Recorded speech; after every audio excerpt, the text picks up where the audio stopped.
जैसा कि आपने थंबनेल में देखा हुआ है, मध्य प्रदेश हाई कोर्ट में बम्पर वैकेंसियां निकली हैं दोस्तों। जी हां, आपकी जानकारी के लिए आपको बता दें, असिस्टेंट ग्रेड 3 का एक नोटिफिकेशन जारी किया गया है एमपी हाई कोर्ट के द्वारा।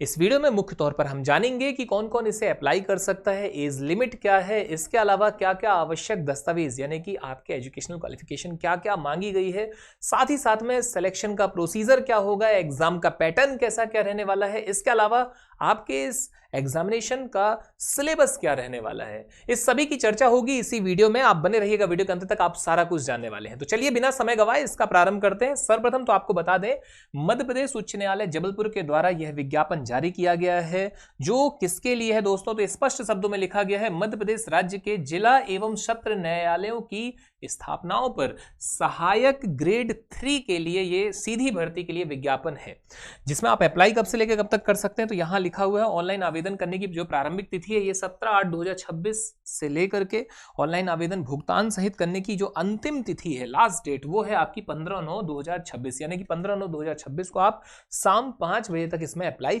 कर सकते हैं। साथ ही साथ में मान लीजिए किसी प्रकार की कोई त्रुटि वगैरह होती तो उसका भी यहाँ पर डेट दी हुई है कि आप 19/9 से त्रुटि सुधार कर सकते हैं, और त्रुटि सुधार करने की जो अंतिम तिथि है वो 21/9 है। इसके अलावा आगे हम देखते हैं कि और क्या महत्वपूर्ण है इसमें। तो आप यहां पर देखते हैं, अब बारी बारी से ये पूरा आपके सामने है रूल बुक, ये नोटिफिकेशन आप यहां पर देखेंगे। सहायक ग्रेड 3 वेतनमान वगैरह दिया गया है, और देखिए यहां पर बहुत ही जोरदार तरीके से आपके सामने है जो वैकेंसीज हैं दोस्तों, वो कितनी है, वो है टोटल 1174 वैकेंसीज। ठीक है, इसके अलावा आगे आपको बता दें कि जो पद है, ठीक है, उन पदों को यदि हम देखें कि अलग अलग जो कैटेगरी है उसके हिसाब से, तो वो आपके सामने है पूरी लिस्ट, आप देख सकते हैं। आप जिस भी कैटेगरी से बिलोंग करते हैं आप देख लीजिए आपकी कैटेगरी में भाई कितनी क्या पोस्टें हैं। इसके अलावा आगे अब हम बात करते हैं कि आखिर क्या क्या मांगा गया है, ठीक है, कौन कौन अप्लाई कर सकता है। तो आप देख सकते हैं जो पद की शैक्षणिक अर्हताएं हैं या तकनीकी, वो क्या है, तो वो है आपका point number 1, graduation in any recognised university. आप देख रहे हो कि मतलब आपका किसी भी यूनिवर्सिटी से क्या हो भैया, एक ग्रेजुएशन होना चाहिए, ठीक है, एक स्नातक की डिग्री हो, साथ ही साथ में क्या हो आपके पास में सीपीसीटी होना चाहिए, उसका स्कोर कार्ड कंपलसरी है। इसके अलावा आप देखते हैं तीसरा पॉइंट है 1 year diploma course passed in computer application, यानी कि आपका कंप्यूटर का 1 वर्षीय डिप्लोमा भी यहाँ पर कंपलसरी है। तो ये अगर ये 3 चीजें आपके पास में है तो आप ये मान करके चलिए कि बहुत ही शानदार वैकेंसी आपके लिए है ये। इसके अलावा अब आगे हम बात करते हैं कि और क्या क्या खास है इस पीडीएफ में हमारे लिए, और क्या महत्वपूर्ण हो सकता है। तो आप ये क्रम से देखते चले आ रहे हैं, ये सारा कुछ देखिए, इसमें है तो बहुत कुछ, पर आपको इस सब की आवश्यकता नहीं है। ठीक है, आपके लिए जो जरूरी है वो सारे पॉइंट हम यहां पर कवर करके आपको बता दे रहे हैं कि भैया और क्या क्या आपके लिए जरूरी है। तो इन सभी चीजों में हमने अब तक जो देखा वो अपने लिए यही इंपॉर्टेंट था कि आपके पास में क्या क्या होना चाहिए, सीपीसीटी हो, कंप्यूटर डिप्लोमा हो और ग्रेजुएशन है, ये 3 चीजें हैं तो आप अप्लाई कर सकते हैं। अब आगे हमें देखने मिल रहा है इस पीडीएफ में कि आखिर एज की लिमिट क्या कैसी है। तो देखिए ये दी गई है एज की लिमिट, आयु की गणना की जाएगी 1/1/26 के अनुसार। 18 वर्ष की आयु पूर्ण होना आवश्यक है।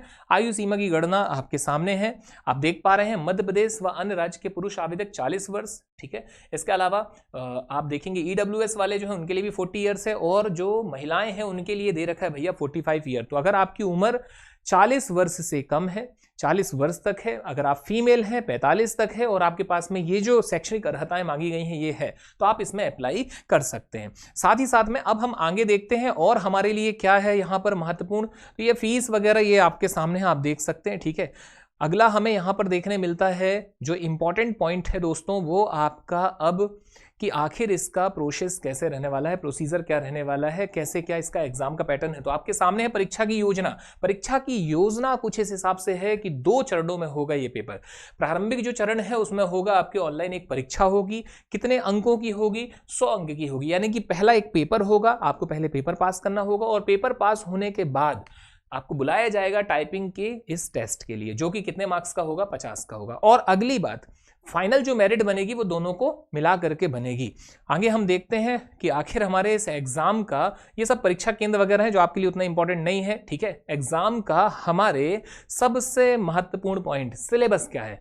हालांकि आपकी जानकारी के लिए आपको बता दें कि सिलेबस एक अलग वीडियो में डिटेल पूरा का पूरा बढ़िया बताया जाएगा कि आप कहां से कवर करें, क्या करें, और अगले 40, 45, 50 दिनों में अपन कैसी एक स्ट्रेटजी बनाएं कि अपन सारा कुछ कवर करें। बहरहाल यहां पर आप एक सरसरी तौर पर देख सकते हैं कि इन 100 अंकों को किस तरीके से बांटा गया है। तो इसे डिस्ट्रीब्यूट किया गया है 5 सेक्शन बना करके, 20-20 नंबर के हैं, 20-20 क्वेश्चन रहने वाले हैं यहां पर, जिसमें नंबर 1 पर है GK, GS including MP GK. इसके अलावा मैथ है, लॉजिकल रीजनिंग है, फिर जनरल हिंदी है, इंग्लिश है और कंप्यूटर है। और इन सभी को 20-20 के ग्रुप में, 20-20 के स्लॉट में बांटा गया है और टोटल नंबर ऑफ क्वेश्चन अब आपके सामने है 100। तो ये रहा आपका एग्जाम पैटर्न, ठीक है। इसमें आपके पास में टाइमिंग कितनी मिलने वाली है दोस्तों? तो ये आपके साथ में रहने वाली भाई 2 घंटे का आपके पास में समय होगा। और याद रखिएगा, प्रारंभिक परीक्षा पास करने के बाद ही आपको सेकंड में यानी कि टाइपिंग टेस्ट के लिए बुलाया जाएगा। तो यही जानकारी आप तक पहुंचानी थी। चलिए ठीक है, आज आपसे विदा लेते हैं। मुलाकात होगी ऐसे ही किसी एक इंफॉर्मेटिव वीडियो के साथ। धन्यवाद। जय हिंद, जय भारत।